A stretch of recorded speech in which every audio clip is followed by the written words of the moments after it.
Alors, petit check-up pour le van. Deux cycles finis, début du troisième.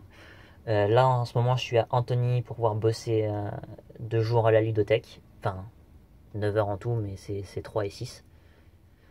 Euh, Franchement, là, pour l'Ikigai, bosser en animant des jeux de société, surtout pour moi, les jeux de société, c'est l'avenir du loisir. Parce qu'un jeu vidéo, ça va finir par disparaître, mais le jeu de société, la boîte, une fois qu'elle est produite, elle est là.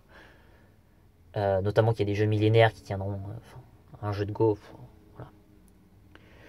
Petit bilan, il fait vraiment froid.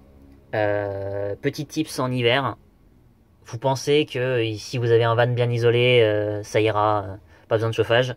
C'est pas comme ça que ça marche. C'est pas comme ça que ça marche, parce qu'à partir du moment où tu ouvres ta porte latérale, et bah t'as toute la chaleur qui rentre, mais la chaleur ensuite elle revient pas. Là quand je suis branché sur 220 volts à une maison, j'ai accès à un petit chauffage électrique. Mais sinon, j'ai pas de chauffage. Et c'est pas comme ça que ça marche. Bon, évidemment, avec un sac de couchage bien confortable, une couverture.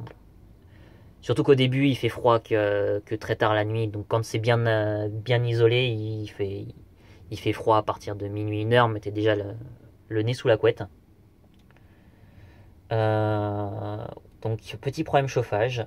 Là, j'ai rencontré un professionnel du côté de Nantes que j'ai découvert avec Van City, Vansity, pour regarder l'homologation du van et voir les prochains travaux. Donc, prochains travaux, c'est changer le frigo, panneau solaire, un plus gros panneau solaire sur le toit, parce que 100 watts, c'est vraiment pas suffisant. Là, par exemple, j'ai pu recharger 20% de mon PC, mais c'est pas avec ça que je vais faire des malheurs. Heureusement, ce soir, soirée jeu de société, j'aurai accès à une prise. Euh, le frigo, l'isolation, l'homologation. J'en oublie un qui est très important. Bon, il y a un peu l'humidité à la porte latérale qu'il faudra que je regarde, mais ça c'est autre chose. On a fait déjà pas mal de travaux avec mon père là. Vraiment super coup de main. J'ai oublié un truc. Le vélo, le machin, le truc.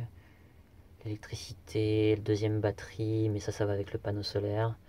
Le gaz, pour l'instant c'est du propane, butane. Enfin, il y en a un des deux qui gèle quand il commence à faire froid, et j'ai le mauvais, donc on va voir. Euh, ouais, ouais. Faudrait que je retrouve ma petite liste sur les travaux qu'il y a à faire dans le van, mais c'est ça la suite. Donc partir voir une amie du côté de Nantes. Ça va être sympa. Revenir avec, en plus. Revenir ensemble à Paris. Ça lui évite de faire un trajet en train. Et puis, moi, ça fait de la compagnie. Et puis, c'est un bon moment. Après, je retourne sur Paris parce qu'il y a le marché de Noël avec Edeni le 4 décembre. Et puis, 10 décembre, une réunion avec le TEDIF, Transition dans Territoire et Développement Durable Île-de-France. Il me semble que c'est ça, 10 décembre, une espèce de réunion annuelle où on va pouvoir présenter des jeux de société notamment. Commencer par les transitions. Essayer de reproduire ce qu'on a fait au Val-de-Marne, où eux-mêmes ont investi dans leur budget pour acheter une quarantaine de Terrabilis, une trentaine d'Equilibro, 40 paquets de fresques du climat adultes, plus 40 enfants, d'inviter tous les animateurs de la région et de les former sur une après-midi en faisant une animation de la fresque du climat. Ça, franchement, c'est le format qui est génial. Enfin bon, passons. Donc là, départ à Nantes. Je finis à Antony, départ à Nantes, je reviens à Paris. Je redescends sur Joigny le 7 décembre. D'ailleurs, visiter un terrain à Joigny où j'espère pouvoir garer le van. 2300 mètres carrés, hein, c'est pas mal hein, pour 35 000 euros. Plus frais de notaire, donc on va dire 39-40 000 euros. C'est cher, enfin, c'est pas que c'est cher, c'est pas cher. Mais c'est quand même un budget. Hein. J'ai la chance de pouvoir me le permettre, mais j'aimerais bien effectivement investir dedans à plusieurs.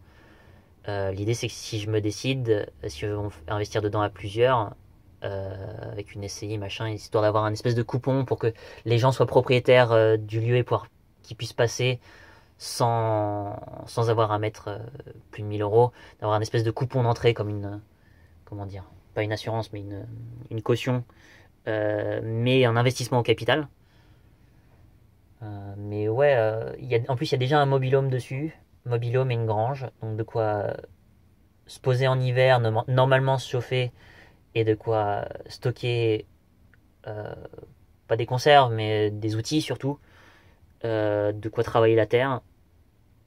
Normalement, 2300 m² c'est suffisant pour une tiny house, mais il faut voir avec les nouvelles juridictions, enfin les nouvelles lois qui viennent d'être passées, qui seront actives en juillet 2020, comme quoi, en gros, tous les habitats légers non mobiles, parce que les habitats légers mobiles, si on leur demande de partir, il faut qu'ils puissent partir, mais tous les habitats légers non mobiles, en gros, il y a des nouvelles juridictions, où, en gros, toutes les clés sont mises dans les mains du maire. Ça leur fait chier qu'on ne paye pas de taxes immobilières, taxes foncières. Non, taxes foncières, on la paye, mais on ne paye de taxes immobilières. Donc, en gros, c'est dans les mains du maire. Ils peuvent te faire payer 500 € au jour d'astreinte si tu n'as pas démonté l'habitation. Et surtout, le problème, c'est pas tant ça. Le problème, c'est que comme le maire change tous les 5 ans, ça veut dire que sur ton terrain, quelqu'un peut changer d'avis tous les 5 ans. Bon, de toute façon, tu as le droit de vivre 3 mois en tout. En répartissant tous les jours où tu passes sur le terrain, tu as le droit de dormir 3 mois sur le terrain, sans autorisation. Mais de toute façon, pour construire quelque chose sur le terrain, il y a besoin de prévenir la mairie. Pour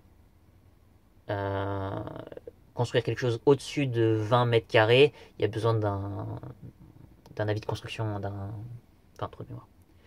Bon, la vidéo se fait un peu longue, mais voilà, le van, un peu frais. Euh, bon, quand je roule, j'ai le chauffage du van, mais voilà. Un peu d'humidité, il va falloir que je regarde. Quelques travaux, donc déjà confort. Ça bouge plus, c'est scratché. Vraiment, deux trois petits trucs à droite à gauche. Et puis les gros travaux pour regarder pour un chauffage à gaz après avoir vu le professionnel pour l'homologation, qui me disent au moins ce que j'ai, ce qu'il y a à faire et ce que je peux faire. Bonne journée.